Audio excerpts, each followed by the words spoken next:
I'm gonna float like a butterfly and sting like a bee.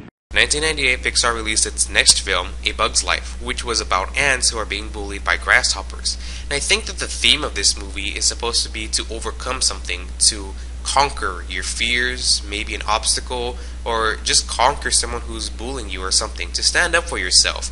Really, literally, the little guy versus the big guy. Basically, what the grasshoppers are doing is they're forcing the ants to create a harvest of food for them, and then they can harvest for themselves whatever's left. So they're definitely bullies here, and it's not like they offer the ants protection or anything like that. They just say, give us food and we won't kill you, pretty much. Now, animation-wise, I don't know what's up with the bugs and stuff, but they don't look too... Not they don't look buggy, just their face, their facial expressions and stuff. It just always sort of bugs me and stuff. But, anyways, that's far from the point. The story really goes that there's an ant named Flick who's something of a misfit. He's creative and he's an inventor, but he screws things up around and stuff.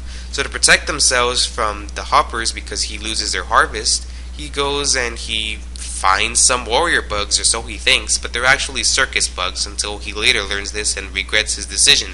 So the colony believes that they are warrior bugs.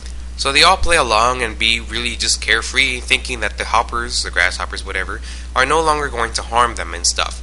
However, they find this is a foolish mistake when the circus ringmaster, ringleader, whatever you like to call him, he's a flea, and he returns asking if they've seen his circus bugs. The colony realizes this in their error of ways, and they find out that there's not enough time for the second harvest for the hoppers and that they're gonna die.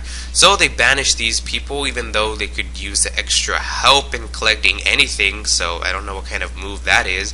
And they become motivated again and realize they need to go back and help the ants. So that's pretty much what they do in a final showdown with the grasshoppers. And really, it's kind of a disturbing scene when a bird comes and eats the main grasshopper bully guy.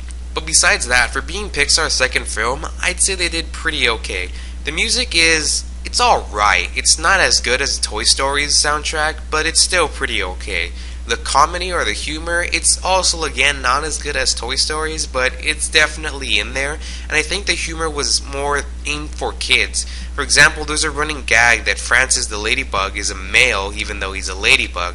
Okay, sure, that's funny and stuff, but what really crawls under my skin is, adults aren't gonna find that funny. They're just gonna say, oh yeah, he's a ladybug and he's a male. That sort of answers that question. But it's not something you'd sort of laugh around. I find that sometimes the dialogue is a little boring, and the characters, well, although they are round and they do change, I also find that they are kind of boring and they really stick the same. The main ant, Flynn, who is the protagonist of the film, is an inventor, he's creative, and he's imaginative, and that's how he is most of the film. Sometimes we have these emotional scenes like when the ant colony vanquishes them, but other than that, there's nothing really too different about him. He does change and realize that, he should benefit the colony rather than trying to do new things for himself, and later the other ants do accept him and his ideas, but, other than that, there really isn't much to say about these characters. Like I said before, it really is about overcoming something, and they really all find their purpose instead of just being ruthless misfits. I think it best shows because of the circus bugs.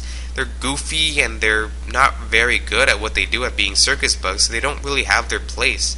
But I guess after expanding maybe some relationships and friendships and stuff, they realize that they don't really need to have any sort of special talent or anything. All they really need to do is just have each other and be happy or something like that. Other than that, the only thing that I also don't like is just how common the story is. I mean, not the whole theme of the story, I mean just the plot of the story. Someone messes up because I guess they're different, and because they're different they sort of mess up a regular routine thing, and they try to fix it, and they usually just make it worse, but in the end they come back and make things all better again. I'm not going to cite examples, you go ahead and look for that for yourself, but that's really my only gripe, my only spider on the head thing that I really have a problem with. And another thing that I don't really like is the voice acting. It's not bad, but some parts just seem kind of fuzzy to me. I don't know. It's something minor. I think I'm just nitpicking at this point. But despite that, it is still something that bugs me to this day. The point is, I don't think it's as good as Toy Story was, and I don't think for a lot of people it was as memorable. It was its second film, and it was 1998, and it was a good film. Don't get me wrong. It's a good film. I do like it. But it just doesn't have the same effect that Toy Story had, in which it's memorable and even alive today. I mean, seriously, how many kids do you see wearing Bugs Life backpacks and stuff? It's a real shame they didn't get a sequel because I would have liked to see maybe more bugs and stuff, but you know, for what it is, it's fine, and it's worth the watch if you have not seen it yet, and definitely it reminds us how Pixar was definitely trying to maintain the whole family as an audience thing. It wasn't specifically for kids, it wasn't specifically for adults, but it was just for everyone, the family. It has something for kids, it has something for adults. I know as a kid there was a lot of the jokes that I really didn't understand, but now as an adult I can point them out and say, hey, that's kind of clever how they did that and stuff. It's a good film, and now check out this Black Widow's voicemail.